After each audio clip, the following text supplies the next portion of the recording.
Olá pessoal, tudo bom? Professor Carlos Pinheiro, mais uma vez aqui de volta, gravando mais um vídeo, um vídeo aula. E no vídeo aula de hoje nós estaremos estudando a lição de número 4, esta lição que será estudada domingo próximo, dia 23 de julho. O título da lição estudada será Quando a criatura vale mais que o Criador. Satisfação muito grande poder estar entrando na sua casa através desse vídeo aqui do nosso canal, para analisarmos a lição da Escola Bíblica Dominical. E a nossa lição, como de costume, o professor da escola está acostumado, a gente lê o título da lição, o texto áureo, verdade e prática. E aqui queremos seguir este mesmo roteiro. Vamos então para o texto áureo da lição de número 4. Texto áureo. Pois mudaram a verdade de Deus em mentira, e honraram e serviram mais a criatura do que o Criador, que é bendito e eternamente. Amém. Romanos capítulo 1, versículo 25. Já a verdade prática diz assim: a exaltação da criatura acima do Criador é a usurpação da glória divina pela mentira e vaidade humana. Esta lição estará trabalhando a temática egocentrismo e teocentrismo. A lição estará distribuída entre a introdução, primeiro, segundo e também o terceiro ponto, culminando com a conclusão da lição.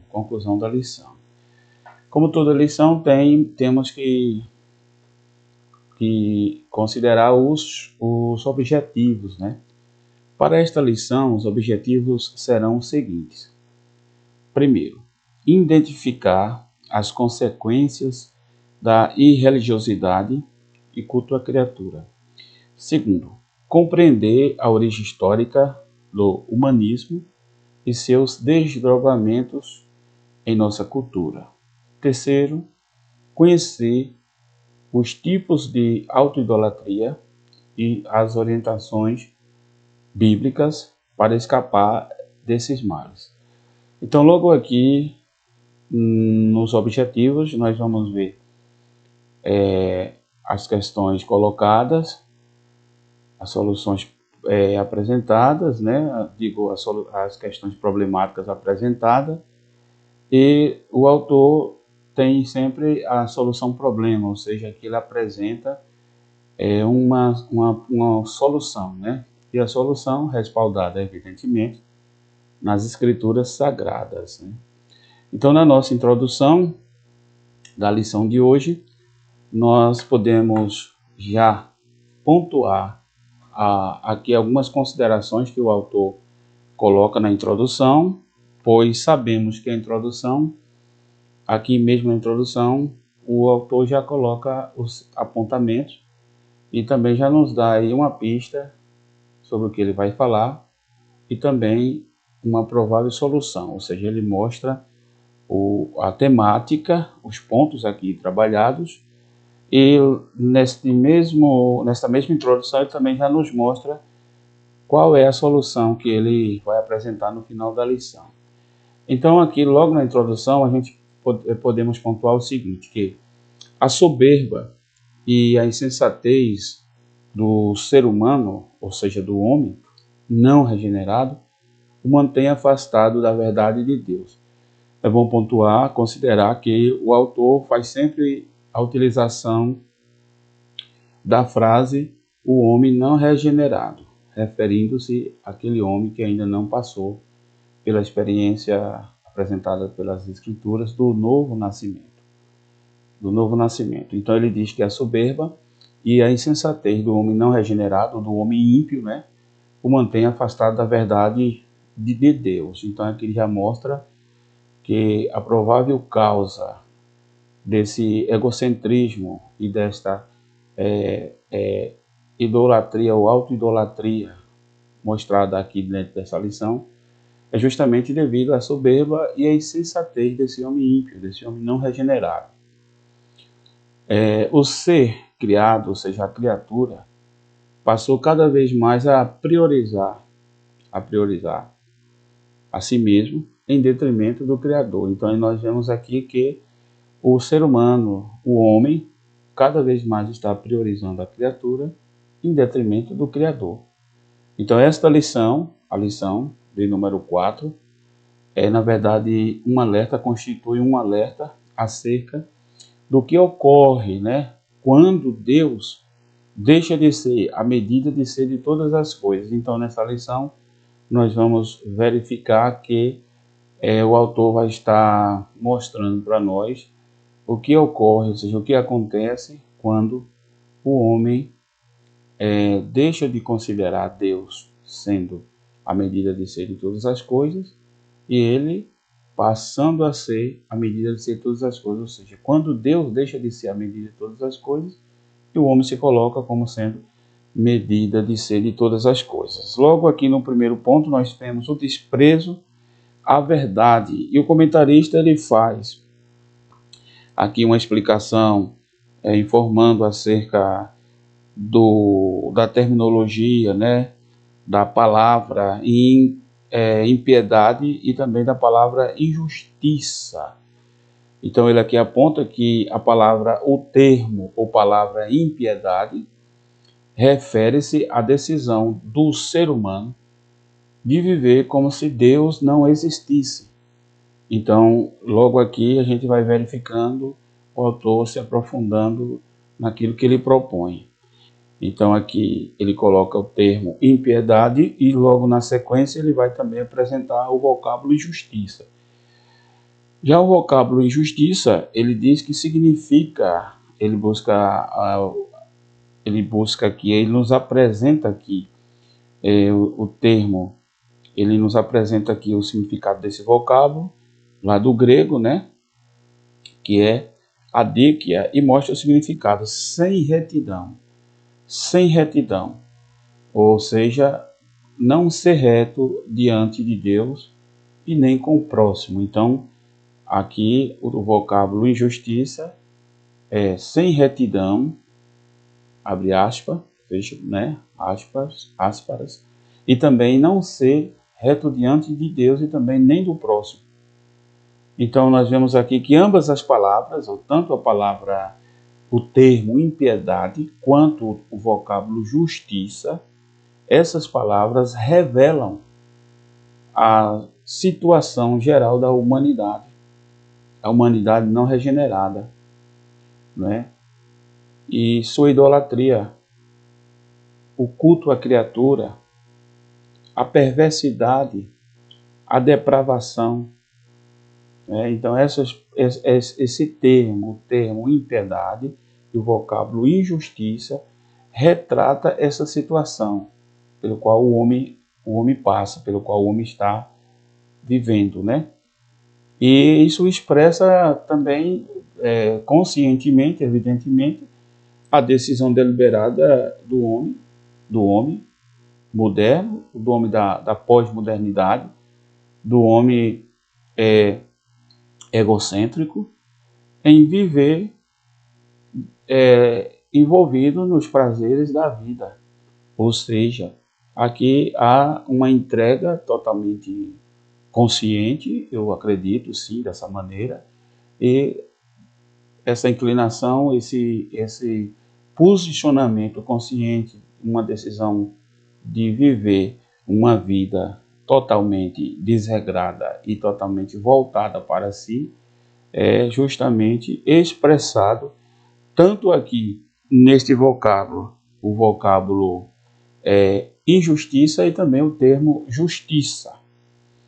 Evidentemente que isso vai mostrando a insensatez, né, do ser humano, a insensatez do homem. E aqui o apóstolo Paulo, ele assegura que a revelação geral de Deus está demonstrada por meio da natureza e que o homem poderia, evidentemente, só na contemplação da natureza glorificar a Deus.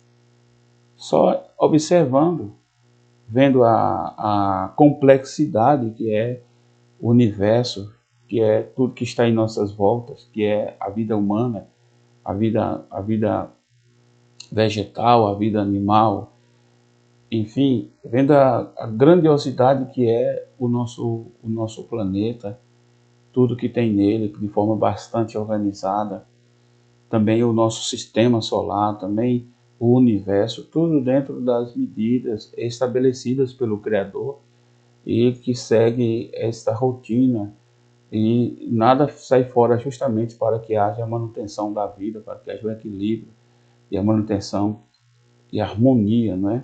Dentro do que o próprio Deus estabeleceu. Então, o homem, só em contemplar a natureza, ele já glorificaria Deus.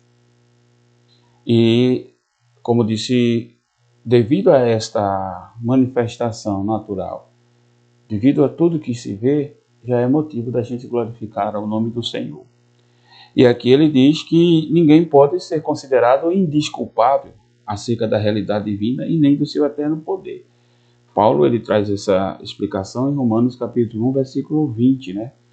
Romanos 1, 19 e 20. Mas, no entretanto, não obstante, mesmo em contato diário com essa revelação, o homem iníquo, ou seja, o homem não regenerado, ou seja, o homem ímpio, o homem egocêntrico, ele não glorifica a Deus e nem rende graça ao seu santo nome. Ou seja, mesmo vendo, contemplando a grandiosidade da obra da mão do Criador, o homem não glorifica a Deus. Ou seja, o homem não regenerado nunca vai regenerar, nunca vai glorificar a Deus. Muito pelo contrário, em lugar disso, ele passa a agir como se ele fosse de fato o centro, e se comporta como se fosse divino, né? Se comporta como se fosse divino. E essa lição ela vai justamente estar mostrando a questão do ego, como o homem passa a se sentir, sobretudo o homem moderno, né? O homem que vem a partir da cultura racionalista, a partir da cultura justamente antropocêntrica, né? Então esse homem passa a se sentir dessa forma. Na lição, o comentarista ele vai nos mostrar, quando ele fala sobre a insensatez do ser humano, né? E justamente dentro dessa insensatez vai gerar no ser humano a idolatria e a perversão moral, conforme está registrado em Romanos capítulo 1, versículo 22 até o 25. A gente sabe muito bem que esta questão da idolatria tem a ver também com o que ocorre quando o homem ele é autolatra, ou seja, ele é auto-idolatra, ou seja, ele se torna um idólatra, ou seja, ele idolatra-se a si mesmo. Ou seja, aí já não vemos a questão de idolatrar a terceiros, ou a alguém, ou algo, um outro ser, mas passando a ser a se auto-idolatrar. É o que é justamente idolatria, né? Nós sabemos que essa autolatria, a gente sabe que isso aí refere-se àquela pessoa que acha que somente seus talentos são superiores às demais pessoas.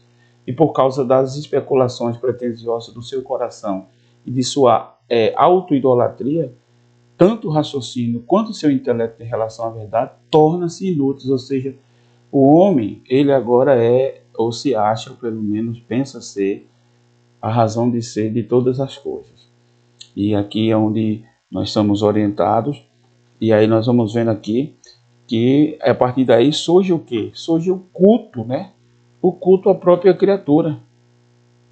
Porque ao rejeitar a Deus e as suas leis, os filhos da ira são deixados à mercê dos seus desejos pecaminosos, dentre eles a impureza sexual, a degradação do próprio corpo.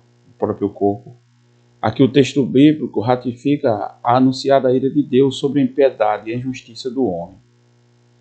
a corrupção moral do ser humano, que vai derivar da sua rebelião contra Deus. Sua natureza caída troca a verdade pelo engano e prefere honrar e servir a criatura em lugar do seu Criador. Então, assim, nós vemos que o homem se comporta.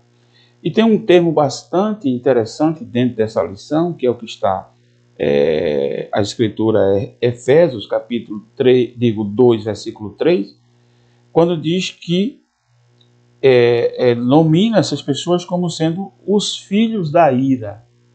Os filhos da ira são justamente identificados como filhos da ira, homens desses tempos difíceis, homens que comportam-se como se eles fossem a razão de ser de todas as coisas e ignora por completo o ser divino, ou seja, amantes de si mesmo e uma série de comportamentos que é vista sendo praticadas por ditos homens. E aqui essa expressão filhos da ira, ou seja, nós vemos que diante desse comportamento que ocasiona, baseado que é fundamentado no sentimento de se sentir a razão de ser de todas as coisas, é que a gente vai vendo que vai havendo a manifestação do culto a si mesmo, ou seja, do ser humano se divinizar. Ele se acha acima do ser divino, ou seja, ele acha com a resposta e a razão para todas as coisas. Então, a gente vê o seguinte, o comentarista ele coloca que essas manifestações são vistas, ou seja, tanto nas ciências, não é que o homem se acha fora da ciência, não existe resposta, quando na verdade a gente sabe que tem muitas respostas que a ciência ainda não deu e muitas delas jamais dará. A gente sabe também que eles falam a questão da matéria, ou seja, a matéria ela é colocada acima de Deus. Na sociedade, por exemplo, o artista, o atleta, o político, ou até mesmo pseudos líderes religiosos se tornam uma referência de idolatria e afronta o Criador, que é bendito eternamente. Ou seja, esse comportamento baseado no egocentrismo, baseado simplesmente no desejo, no querer ser o centro de ser todas as coisas, a ponto de ignorar o Deus Criador, ignorar o ser divino, é realmente a marca dos homens do presente século. Então nós podemos ver que a perversão moral do homem em desprezar a verdade divina o deixa vencer dos seus próprios desejos, ou seja, como escaparemos nós se não atentarmos para uma tão grande salvação? Se ignorarmos a palavra do Senhor, divinamente inspirada, trazida pelo Espírito Santo como nosso manual, ou seja, como livro sagrado, livro que é Deus falando com a gente, se ignorarmos isso, se desprezarmos isso, então, obviamente, que não vamos ter essa referência à palavra de Deus, à Escritura. Então, a nossa referência vai ser o quê? A mente, a maneira de ser de outros seres humanos e suas maneiras de enxergar e interpretar o mundo. Ou seja, é a criatura dando mais valor a si mesma, dando mais valor a si mesmo. O comentarista, no segundo ponto, ele fala acerca da revolução do pensamento humano. Quando ele trata essa questão da revolução do pensamento humano, aqui nós vamos entrar em uma discussão de termos da filosofia, né? E vamos, por exemplo, o antropocentrismo, né? É utilizado aqui muito. O humanismo também vai ser utilizado aqui. O movimento renascentista também vai aparecer aqui. Então a gente vai primeiro definir cada um. Por exemplo, antropocentrismo, o que vem ser? Vamos lá. Recebe o nome de antropocentrismo a ideia surgida na Europa, lá no final da Idade Média, ali no final da Idade Média para a chegada da Idade Moderna, né? E este pensamento considera o homem o centro do cosmos. Vale salientar que aqui o homem é considerado como o centro do cosmos, ou seja, o homem ele tem condições de ter as respostas às indagações e estas respostas também apresentar possíveis soluções. Então, não é mais a divindade que vai ter a resposta para os problemas e a observação que o homem faz da natureza, que o homem faz de modo geral do cosmos, mas é ele mesmo, né? Então, o antropocentrismo sugere que o homem deve ser o centro das ações. Isso, a manifestação dessas ações engloba a questão da cultura, a questão da história e a questão da filosofia. Então, observe que este momento na história europeia marca o quê? Um período também de separação entre a teologia e filosofia, não é? E dá aqui surgimento ao momento, ou surgimento, digo, do humanismo renascentista, que vai elevar o homem acima de Deus. Ou seja, o homem agora vai ser assim, é o centro do cosmos, né? Passa a ser o centro do cosmos. Então, o homem passa a ser central, não é mais, como dizia a teologia, a filosofia medieval, ou como dizia as escrituras, tanto judaica como cristã, mas agora é esse homem renascentista que ele agora acredita que tudo pode ser explicado somente por meio da ciência e da razão, ou seja, não há espaço para a teologia, nem a filosofia medieval, nem Sócrates, nem filosofia medieval, nem a escolástica, não é? Aquela filosofia apresentada pelos os apologetas da igreja, como Agostinho, não é? Como Agostinho e São Tomás de Aquino. Então, essas filosofias são desprezadas e agora essa revolução do pensamento ignora tudo isso. Então, é um novo tempo. Eu até falei que a ideia de progresso tem a ver com a ideia de revolução. E revolução, inclusive, utilizando todos os meios que forem possíveis para poder este progresso ocorrer. Inclusive cesseando direitos, inclusive perseguindo, como ocorreu no período anterior na França, onde as pessoas religiosas eram perseguidas, onde se pregava a morte dos religiosos, onde se estabeleceram leis contra os religiosos, até que finalmente não conseguiram debelar com a crença cristã e com o cristianismo. Então, vai havendo os momentos de infiltração que tanto traz prejuízo que estão infiltrados até hoje e causando justamente um verdadeiro ataque. Então, observe que ao invés, ou seja, no lugar do homem ver o mundo a partir das lentes do Criador, os homens passaram a enxergá-lo a partir das lentes da criatura. Ou seja, agora não é mais a perspectiva de Deus, a perspectiva das Escrituras. Agora é a perspectiva dos próprios homens, agora é a perspectiva dos pensadores, daqueles que desenvolveram teorias e mais teorias, entendeu? Então, nós vamos ver que assim surgiram os primeiros efeitos, né, desse processo de secularização da cultura, quando a vida social passou a ceder o espaço para o racionalismo e também o ceticismo, né? Tanto o racionalismo quanto o ceticismo. E vale salientar que o ceticismo e racionalismo são dois termos presentes e é bom que a gente saiba um pouco conceituá-lo.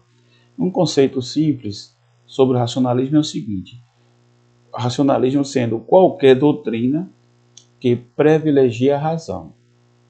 Já o ceticismo, na verdade, é a doutrina pela qual o homem não pode atingir nenhuma certeza a respeito da verdade.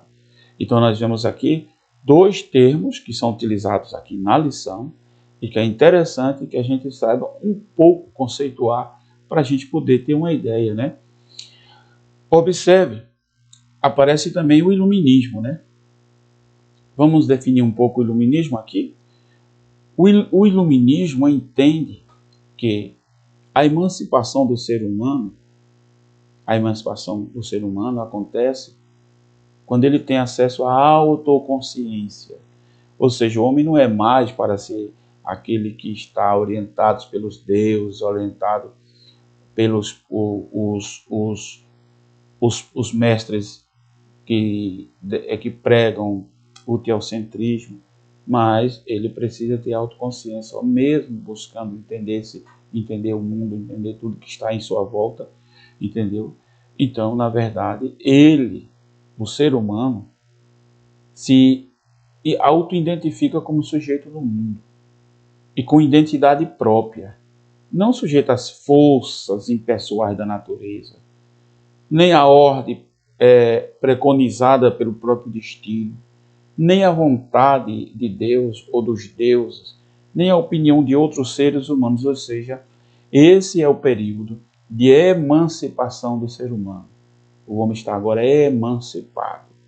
Ou seja, esta visão mostra que o homem agora é emancipado, ou seja, ele não precisa estar de acordo, subordinado à vontade de Deus, nem mesmo ele precisa estar subordinado às forças impessoais da natureza, ou seja, ele é senhor de si. Ou seja, o homem toma para si a posição que agora ele estabelece-se como sendo senhor de si. Ou seja, ele não precisa viver mais alienado. Esta é justamente a ideia aqui do iluminismo. Entendeu? Então, o que acontece? Já que o homem não precisa mais de Deus, logo o Logos divino, né, vai dar lugar ao quê? Ao sujeito, ou seja, ao ser humano. A história da salvação transcendente vai dar lugar à história que é entendida simplesmente pela emancipação do homem. Ou seja, Deus deixa de ser o guardião do ser humano e ele se encontra sozinho, né? Assumindo sua responsabilidade no mundo, a qual não pode renunciar-se e nem delegar. Então, o ser humano, ele vai surgir, nas palavras aqui do pensador Atto Oraine, como liberdade de criação, ou seja, ele agora vai ser um ator, não só um ator, mas é um ator protagonista, um agente que decide a sociedade. A ideia aqui é aquela ideia de que os homens viviam oprimidos, escravizados e que agora ele ganha a sua liberdade. E quando fala em escravizar, eles consideram que a própria Bíblia escraviza, que a religião escravizava, não lançava luz. Batizaram e apelidaram a Idade Média do período das trevas. Mas esquece que foi nesse período que surgiram as primeiras universidades. Obviamente que essas universidades estavam restritas, né, aos cursos de direito, filosofia e teologia. E obviamente que o mundo europeu era dominado justamente pelo clero e que essas universidades ficavam a cargo desses clérigos. Mas tudo que se tem hoje, alguém plantou no passado. Alguém plantou no passado. As bases dessa sociedade que está se autoevoluindo até hoje, automaticamente foi construído lá no passado. Mas querem ignorar isso como se fosse assim. Bom, agora a emancipação nos dá o direito a tudo, inclusive de negar que haja realmente valor nas Escrituras Sagradas, na Santa Bíblia. É tanto que a gente vê o desejo do homem hoje até para reescrever a Bíblia com um texto altamente inclusivo, né? E inclusive, por sinal, isso é a linha do progressismo que está já dentro de muitas agremiações, tanto católicas como evangélicas ao redor do mundo. Graças a Deus, porque as igrejas que prezam pelo texto sagrado, que são igrejas que estão somente com seu compromisso com a Bíblia Sagrada, conseguem sair fora disso. Mas temos que vigiar e orar. E não dormir. Porque o adversário, assim como ele lançou naquela parábola do joio e do trigo, que os trabalhadores dormiram, e um inimigo veio e lançou a semente do joio, que cresceu junto com o trigo. Ou seja, nós não podemos dormir. Professor de escola dominical, anime os seus alunos a frequentar a escola dominical. Convide aqueles irmãos que não estão frequentando a escola dominical. Promova qualquer estratégia possível. Receba os alunos no domingo da melhor maneira possível. E vamos fortalecer o maior seminário aberto do mundo, que é a Escola Bíblica Dominical. Eu louvo a Deus, porque a Casa Publicadora nos entregou uma temática tão importante, tão atual e tão fundamental, para que a gente possa estar conversando com os nossos irmãos e alertando. Não podemos mais ficar pensando que o mal só ocorre lá fora. Muito pelo contrário. Dado aos infiltrados, os ataques, porque as teologias aqui não são construídas lá fora, mas são construídas por pessoas infiltradas que estão dentro. Então vamos observar que no alvorecer da Idade Moderna, o Renascimento na verdade, encontra seu fundamento filosófico e político justamente o quê? Tanto no Iluminismo quanto na Revolução Francesa. Tanto no Iluminismo quanto na Revolução Francesa. Então nós vamos ver que o teocentrismo vai dar lugar, ou melhor, vai substituir, ou melhor, vai ser ultrapassado o teocentrismo. E vai dar lugar ao antropocentrismo, que é a emancipação do homem, né? E o mundo agora é visto e compreendido a partir do ser humano e não de Deus. Então observe que não é um simples movimento, mas é uma emancipação, é uma tentativa do homem emancipar-se do Criador. Então observe que o teocentrismo dá lugar.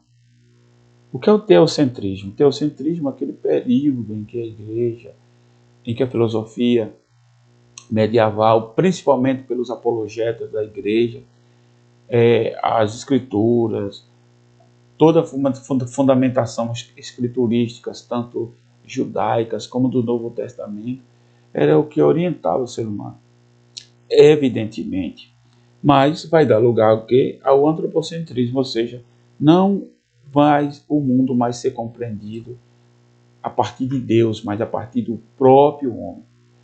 Mas eu tenho uma crítica a fazer aqui, e aproveito a oportunidade, porque o antropocentrismo ele tem seus limites e contradições, e também várias inconsistências, dentre as quais vou destacar aqui, por exemplo, a tendência individualista, que se consolida em todos os campos, tanto na economia, quanto na política e nas ciências sociais, e também foi visto em toda a modernidade europeia. Por exemplo, a dissociação da natureza. E o pior ainda, a agressão contra ela.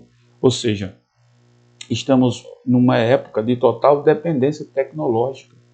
Ou seja, uma verdadeira tecnocracia. Ou seja, o homem sendo dominado, alienado, inclusive a seres humanos com comportamentos que no passado era classificado como comportamentos de natureza mental. Hoje dizem que é uma questão de autodeclarar-se. Então nós podemos ver que o desdobramento histórico e cultural do Renascimento culmina na relativização dos valores morais, ou seja, na lição anterior, onde falou dos perigos, né? Quanto à questão dos perigos, o perigo do ensino progressista, na lição 3, na 2, falando a questão da normalização, né, do pecado. Então, automaticamente, o desdobramento de tudo isso é que o homem agora, ele, na verdade, ele vai estar relativizando todos os valores morais. E no terceiro ponto, o comentarista vai estar falando sobre tipos de autoidolatria. E aqui ele vai falar sobre a autoimagem, né? A idolatria, primeiro definir idolatria, como tudo aquele que se coloca no lugar da adoração de Deus, não é? E nesse caso podemos dizer que o culto à autoimagem é uma forma de idolatria. É uma forma de idolatria. Observe que a Bíblia, ela nos ensina justamente acerca da primazia de Cristo e não do homem. Ou seja, primeiro Deus. Deus é o primeiro. No princípio era o Verbo.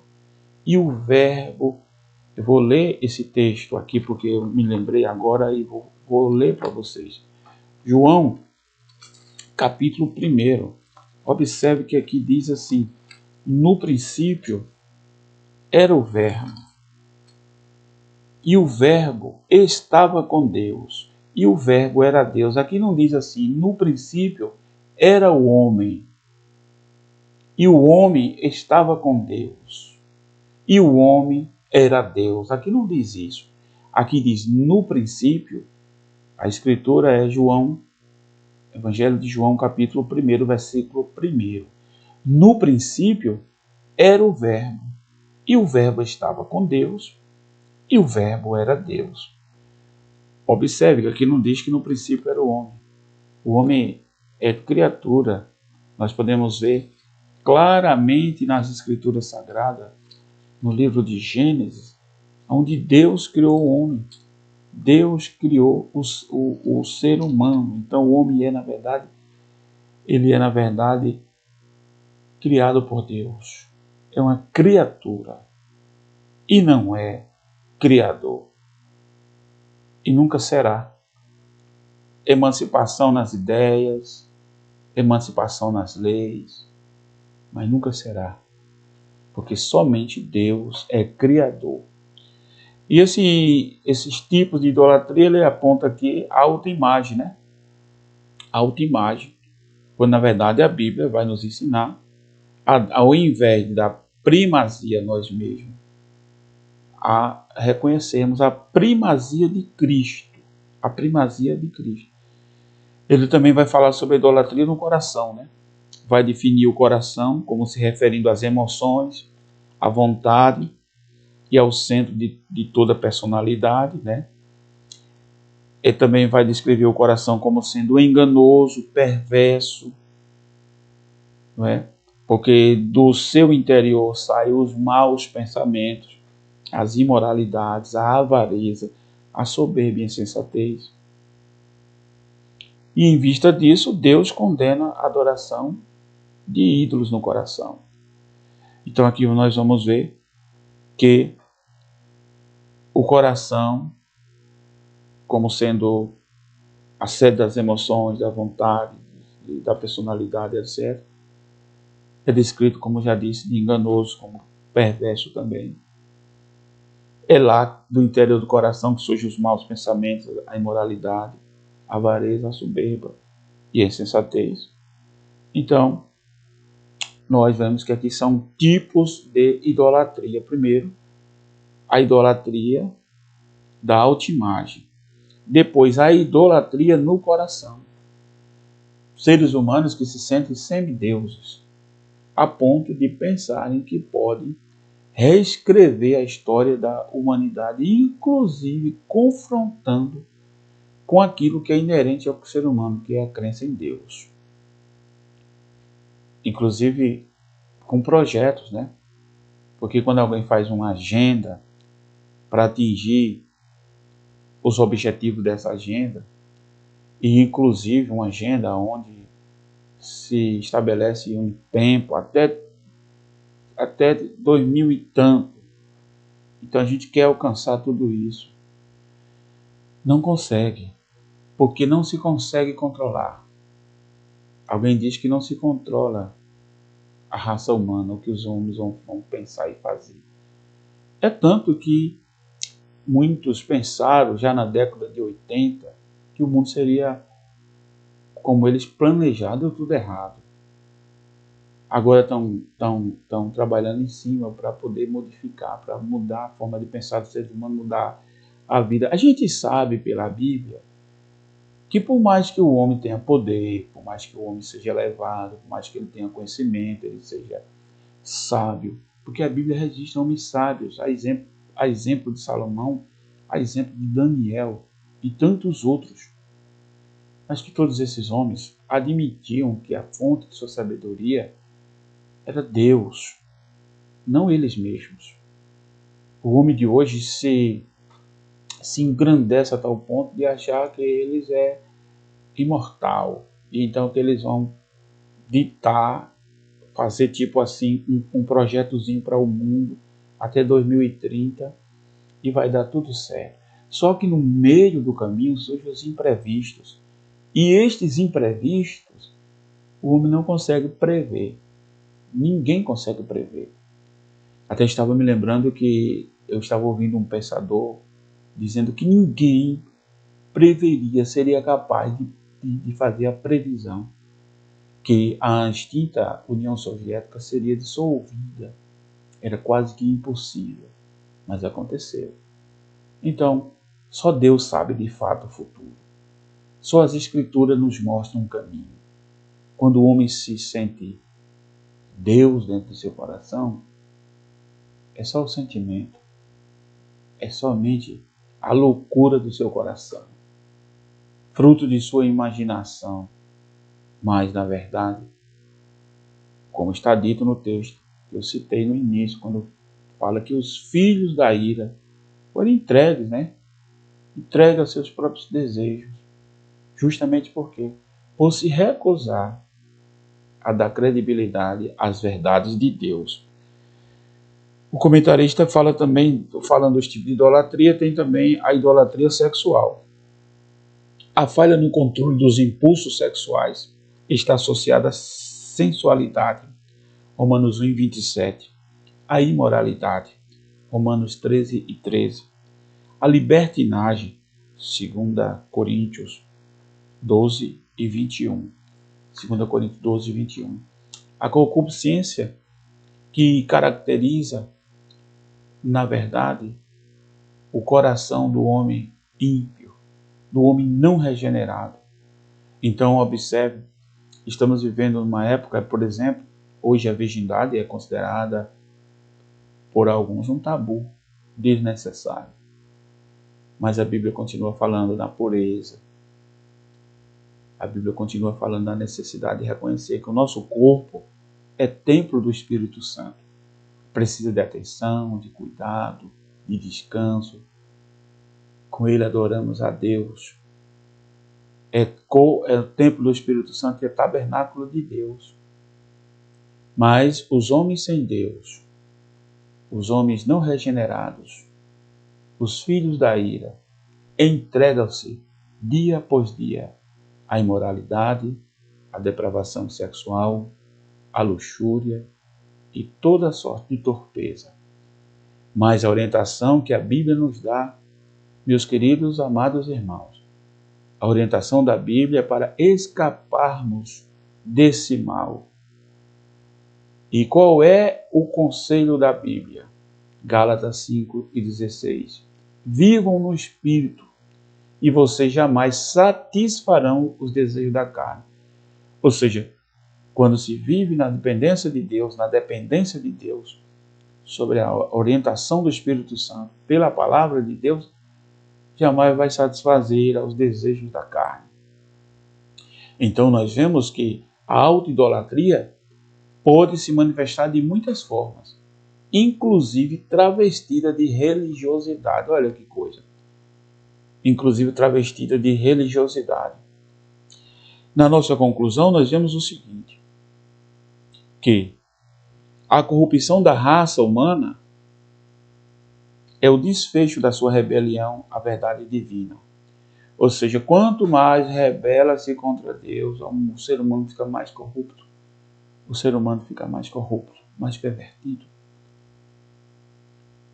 Nós vemos na conclusão, a impiedade e a ausência de retidão resultam em teorias de autossuficiência em que a criatura se ergue acima do seu Criador.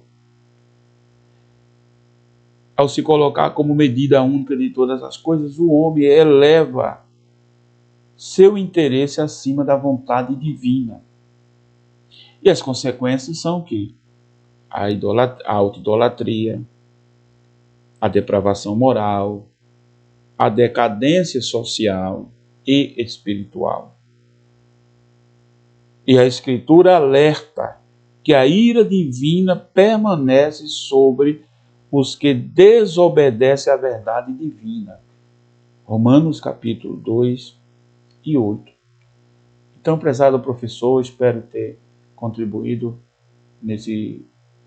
mais uma vez nessa análise dessa aula. Já quero aproveitar você para pedir para inscrever aí nesse vídeo, no meu canal do YouTube, né, EBD Professor Pinheiro.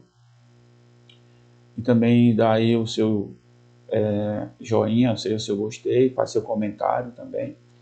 E se lhe ajudou, que você acha relevante, compartilha com outro, com amigo, com irmão, para que mais pessoas vejam essa aula, tá certo? Deus nos abençoe e vamos seguir, como diz a palavra do Senhor, vivendo no Espírito. Bendito seja Deus. Muito obrigado. Até a próxima.